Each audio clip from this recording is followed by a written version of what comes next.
चंदन प्रेमी की आवाज में गाना सुनी रिमिक्स।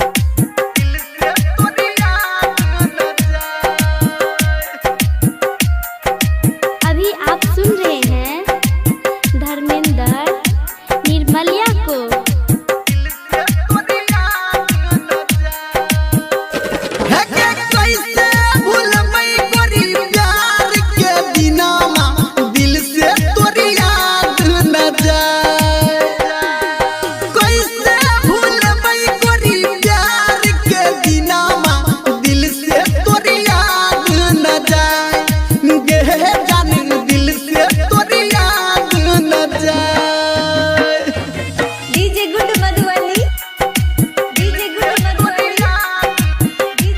इलाका किसी का हो धमाका डीजे चंदन फुकराम कटकैया डीजे का होगा।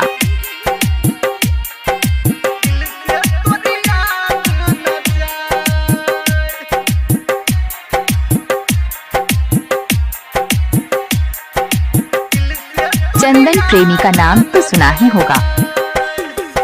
की दोस्त दे बहुत तोरा सुन है के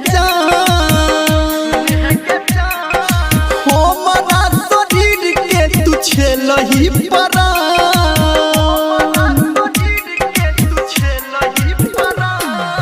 की दोस्त दे बहुत तोरा सुन है के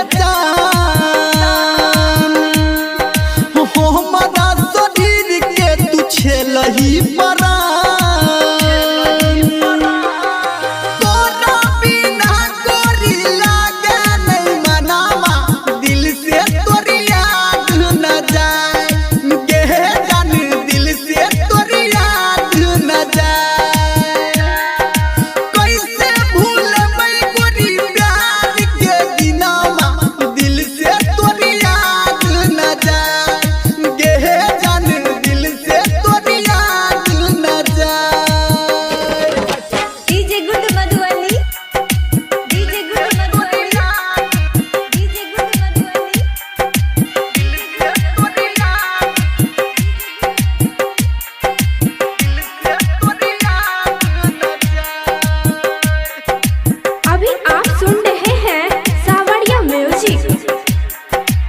इलाका किसी का हो धमाका डीजे चंदन मुकेश का होगा।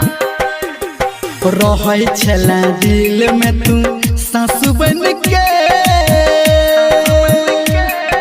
हो बदाल गोदी तू के आंसू बन के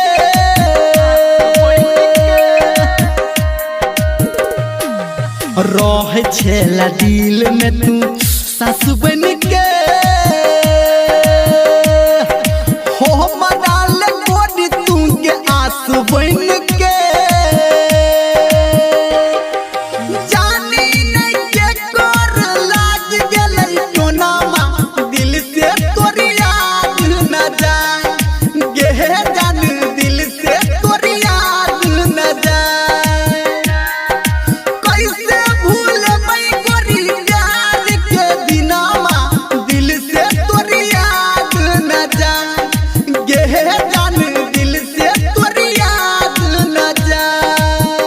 चंदन प्रेमी का नाम तो सुना ही होगा।